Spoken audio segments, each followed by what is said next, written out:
Welcome to Daily Life Connection.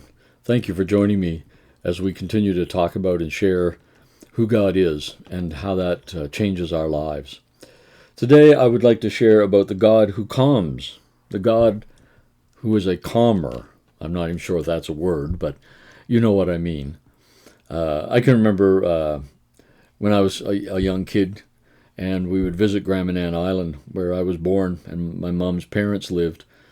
And some of the people there would call it Cam. The water is very calm today. And we call it often calm. But whether it's calm or cam, there's something wonderful about getting up in the morning and looking out over the ocean, and it's perfectly calm, flat, reflecting the sky, the sunlight on it. Just amazing. Or especially after a storm. I mean, there's been a violent storm with crashing waves, and then comes a period of calm. I remember a few years ago, Hurricane Juan going over our city, and the eye of it went right over. And I remember that horrible, awful winds and the rain and the noise. And then all of a sudden, everything just calmed down. And I remember going outdoors, and it was in the night, and looking up and seeing the stars through that eye of the hurricane. In that place of calm, it felt very, very good. The bad news was we knew the other side of the eye wall was coming. But the reality is God brings calm into our lives. Because, oftentimes we get in situations where it seems the wind's howling and the storm's raging in our lives, emotionally, spiritually, physically, socially, vocationally, whatever arena it may be. It just seems like there is no peace. There is no... The great reality is, as we get into his presence, there comes a calmness. Because God isn't ruffled by all that. We read in Psalm 2, and it talks about how the nations are raging and so on, and God just sits back and smiles.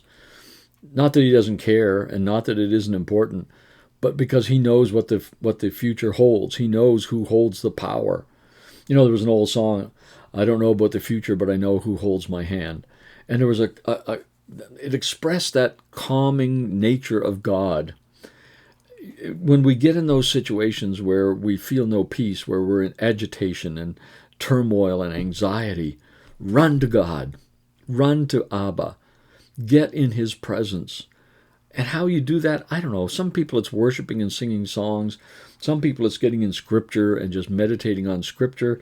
Some people it's repeating a prayer, whether it's the Lord's Prayer or the Jesus Prayer, or whatever it may be, and just anything, whatever leads you into his calmness, whatever leads you into that place of rest and that place of peace, whatever it takes, get there. Because as we are in that presence of God, his calmness becomes our calmness. We exchange our anxiety and agitation for his calmness. Isn't that right? Like, the great Isaiah passage that we're all familiar, they that wait upon the Lord will renew their strength. They will mount up with wings as eagles. They will run and not be weary. They'll walk and not faint. Those who wait upon the Lord will renew their strength. You know what that word renew actually means? It's exchange. He will exchange his strength for our weakness. He'll exchange his calmness for our agitation. Yeah, that's just so amazing. That's who our God is. The God who brings calmness to his people and to us individually as we spend time in his presence. So whether you're in one of those places or not, it doesn't have to have been a big storm in order to appreciate calmness on the lake or the ocean. I love going out by the ocean.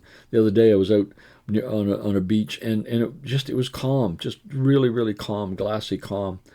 And there was something so beautiful about that. There hadn't been any major storm like the one coming tomorrow, but there hadn't been, and yet at the same time there was a great appreciation for the beauty of that calm place.